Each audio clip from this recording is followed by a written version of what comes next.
Arithmetic sequence आपके पास एक ऐसा सीक्वेंस होता है जिसमें आप लिस्ट ऑफ नंबर्स को इस तरह से अरेंज करते हैं कि उसमें हम एक फिक्स नंबर जब ऐड करते जाएं तो आपके पास मजीद जो है वो नेक्स्ट से नेक्स्ट टर्म आती जाती है। फॉर एग्जांपल जैसे हमारे पास ये 2, 4, 6 और 8 है, अगर देखा जाए तो 4 - 2 you get a common difference जो कि 2 का आता है।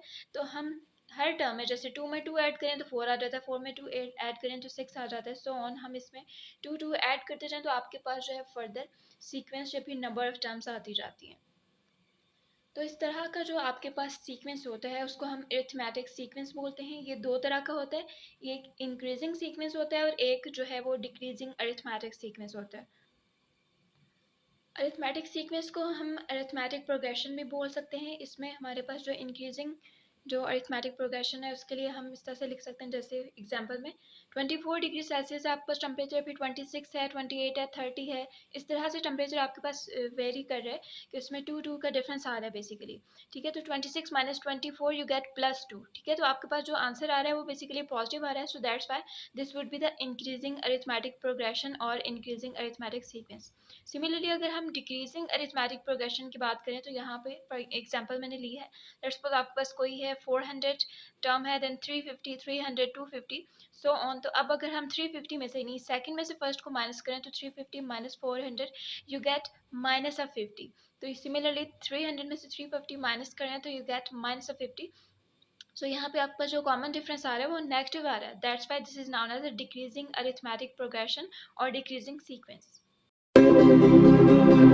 सिमिलरली अरिथमेटिक सीक्वेंस की हम जनरल फॉर्म कुछ इस तरह से देख सकते हैं। ये हो सकता है फर्स्ट टर्म आपके पास ए आए, फिर a + d, फिर a + 2d, a + 3d so on, और nth टर्म जो इसकी होगी वो a + n - 1 ऑफ d होगी। ठीक है, फॉर एग्जांपल अगर हमारे पास a जो है वो 24 डिग्री सेल्सियस है, उसके बाद a + b 26 हो जाता है, a + 2d यानी 24 में अगर हम 2 टाइम्स ऑफ d ऐड करें तो d इज 2, तो ये हमारे पास 28 होता है। सिमिलरली 30 सो ऑन, इस तरह से हम इसकी जो फाइनल nth टर्म है वो भी फाइंड कर सकते हैं।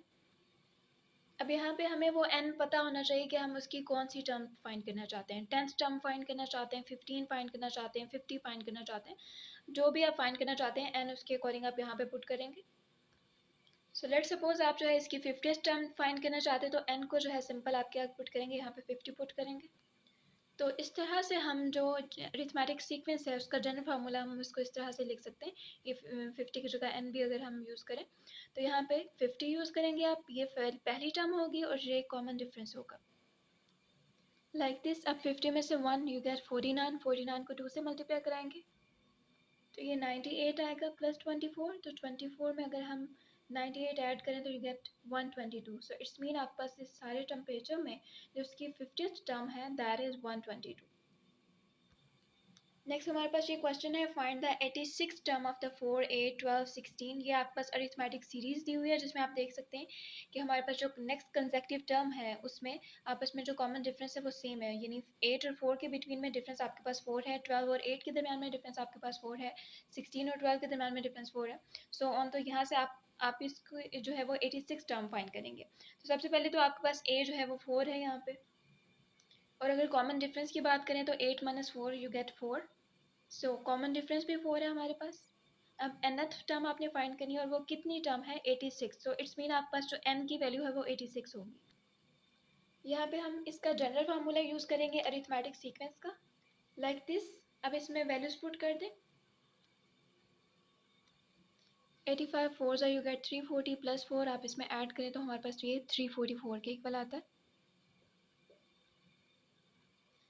सो हमारे पास इस सारी जो सीरीज थी इसकी जो 86 टर्म है वो 344 आई है।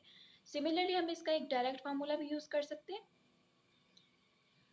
ये वाला फार्मूला। इसमें आप इतना लेंथी प्रोसेस करने की बजाय आप इसमें ये ट्रिक भी यूज़ कर सकते हैं कि सिंपल जितनी टर्म आपको फाइंड करनी है उसको आप सिंपल कॉमन डिफरेंस से मल्टीप्लाई करा दें, तो 86 × 4 यू गेट 344। सिमिलरली आप बाकी क्वेश्चन में भी चेक कर सकते हैं कि आपके पास ये जो ट्रिक है वो काम कर सकता है।